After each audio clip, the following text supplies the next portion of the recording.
ஆலோ friends இந்த தடவை நம்ம என்ன பார்க்க போகிறோம் அப்படின்னா அனாயன்ஸில் படிக்கிற செமஸ்டர் எக்ஸாம் ஸ்டூடெண்ட்ஸ் உங்களுக்கான செமஸ்டர் எக்ஸாம் ஸ்டார்ட் ஆகி எக்ஸாம்ஸ் வந்து நடந்துட்டு இருக்கு.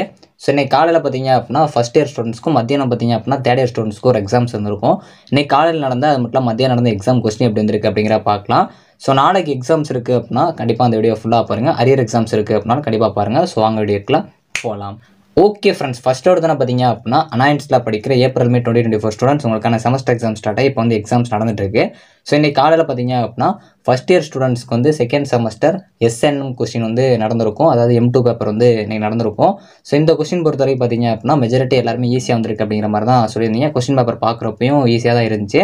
ஸோ அதே மாதிரி நம்ம கமெண்ட் டேப்பில் பார்த்தீங்க அப்படின்னா ஒரு ஓட்டிங் வச்சிருந்தோம். அதுலேயும் கொஸ்டின் வந்து ஈஸியாக வந்துருந்துச்சு அப்படிங்கிற மாதிரி தான் பாசிட்டிவ் ஓட் பண்ணியிருந்தீங்க. ஒரு சில பேருக்கு ஒரு சில ஆன்சர்ஸ் வந்து கன்ஃபியூஷன் இருக்கலாம், அதனால் மீடியம் வந்துருந்துச்சு அப்படிங்கிற மாதிரி ஓட் பண்ணியிருப்பீங்க.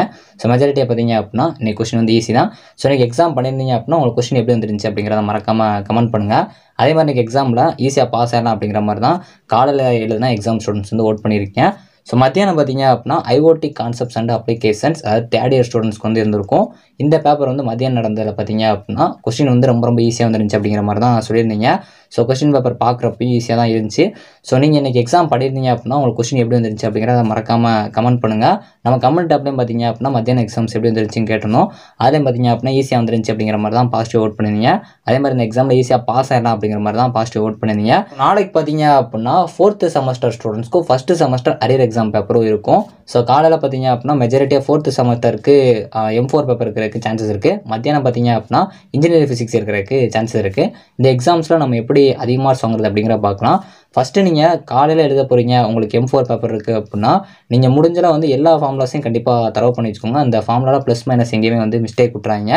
ஸோ அதே மாதிரி உங்களுக்கு கண்டிப்பாக மேத்தமெட்டிக்கல் பேப்பர் பொறுத்த வரைக்கும் ஸ்டெப் வைஸாக கொண்டு போங்க. ஏன்னா உங்களுக்கு ஸ்டெப் மார்க்ஸ் கண்டிப்பாக இருக்கும். நீங்கள் ஆன்சர் தப்பாக எழுதினாலும் கண்டிப்பாக உங்களுக்கு ஸ்டெப் மார்க்ஸ் கொடுப்பாங்க. ஸோ அதனால் நீங்கள் வந்து ஒரு சம் உங்களுக்கு தெரியல அப்படின்னாலும் அதை சும்மா நாள் அப்ரோச் பண்ணுங்கள். உங்களுக்கு தெரியவே இல்லை, நீங்கள் இந்த ஃபார்ம்லாம் பார்க்கல அப்படின்னாலுமே சும்மா நாள் எழுதி வைங்க. எழுதணும் அப்படின்னா சும்மா சம்மந்தம் இல்லாமல் எழுதாங்க.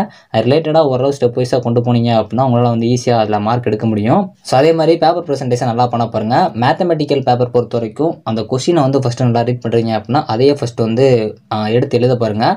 அதுக்கப்புறம் ஒவ்வொரு ஸ்டெப்ஸாக கொண்டு போயிட்டு ஆன்சர் கண்டுபிடிச்சிட்டிங்க அப்படின்னா அதை பாக்ஸ் போட்டு காமிங்க. ஆன்சர் தப்பாக இருந்துச்சு அப்படின்னா பாக்ஸ் போட்டு காட்டாதீங்க. ஏன்னா தப்பாக இருந்துச்சு அப்படின்னா அந்த ஆன்சர் பார்த்தோன்னே தப்பு போகிற சான்ஸ் இருக்குது. நல்லா அதை பாக்ஸ் போட்டு காட்டாதீங்க. ஸோ சப்டிவிஷன்ஸாக நீங்கள் கொண்டு போயிருக்கீங்க அப்படின்னா சப்டிவிஷன் 1 சப்டிவிஷன் 2 அந்த மாதிரிலாம் வந்து கொஞ்சம் பிரித்து காட்டினீங்க அப்படின்னா நல்லாயிருக்கும். இந்த மேத்தமெட்டிக்கல் பேப்பர் பொறுத்த வரைக்கும் பேஜஸ்க்கு வந்து மார்க்ஸ் கிடையாது, ஆனால் ஸ்டெப்ஸுக்கு வந்து கண்டிப்பாக மார்க்ஸ் இருக்கும். அதனால் கண்டிப்பாக ஸ்டெப் வைஸாக கொண்டு போக பாருங்கள். ஸோ அதே மாதிரி மத்தியானம் இன்ஜினியரிங் ஃபிசிக்ஸ் இருக்குது அப்படின்னாலும் யாரும் வந்து ஃபீல் பண்ண வேண்டாம். ஸோ இதில் மெஜாரிட்டியாக பாஸ் ஆகிறது எப்படி அப்படிங்கிற மாதிரி தெரிலன்னு சொல்லியிருந்தீங்க. ஸோ நம்மளே வந்து இன்ஜினியரிங் ஃபிசிக்ஸில் எப்படி பாஸ் ஆகலாம் அப்படிங்கிற ஒரு சில சின்ன டிப்ஸ் எல்லாம் சொல்லியிருப்போம். அதை வந்து பார்த்துக்கோங்க. இப்போதைக்கு பார்த்தீங்க அப்படின்னா சயின்டிஸ்ட் நேம்ஸ் இருந்துச்சு அப்படின்னா, ஈக்குவேஷன் இருந்துச்சு அப்படின்னா, டயக்ராம்ஸ் இருந்துச்சு அப்படின்னா நல்லா தரவு பண்ணுங்கள். ஃபார்முலாஸ்லாம் இருந்துச்சு அப்படின்னா கண்டிப்பாக பார்த்து வச்சுக்கோங்க. ரியல் டைமில் எங்கே யூஸ் பண்ணுவாங்க அப்படிங்கிற கான்செப்ட்ஸே பார்த்து வச்சுக்கோங்க. மெஜாரிட்டியாக நீங்கள் கொஞ்சம் பேப்பர் ப்ரெசன்டேஷன் நல்லா கான்சென்ட்ரேட் பண்ண பாருங்கள். கண்டென்ட்டாக நிறையா வந்து கொடுக்க பாருங்கள். ஷார்ட்டாக கொடுக்க பார்க்காதீங்க. அரியர் எக்ஸாம் அப்படின்னு சொல்லிட்டு அசால்ட்டாகவும் வந்து எழுதாதீங்க. ஸோ அதே மாதிரி நீங்கள் எக்ஸாமுக்கு ப்ரிப்பேர் பண்ணுறப்போ உங்களுக்கு ஒரு ஐடியா இல்லை, இந்த பேப்பர் வந்து தியரி வருமா இல்லை ப்ராப்ளம்ஸ் வருமா அப்படிங்கிற டவுட் இருந்துச்சு அப்படின்னா ஸோ நீங்கள் வந்து உங்கள் சீனியர்ஸுக்கு கேட்ட கொஸ்டின்ஸை வந்து ரெஃபர் பண்ணி பாருங்கள். மேக்ஸிமம் வந்து அந்த மாடல் டைப்ஸில் தான் உங்களுக்கு கேட்குறதுக்கு சான்சஸ் இருக்குது. ஸோ அதனால் அந்த கொஸ்டினை நீங்கள் ஒரு ரெஃபர் பண்ணீங்க அப்படின்னா உங்களுக்கு ஒரு ஐடியா கிடைக்கும்.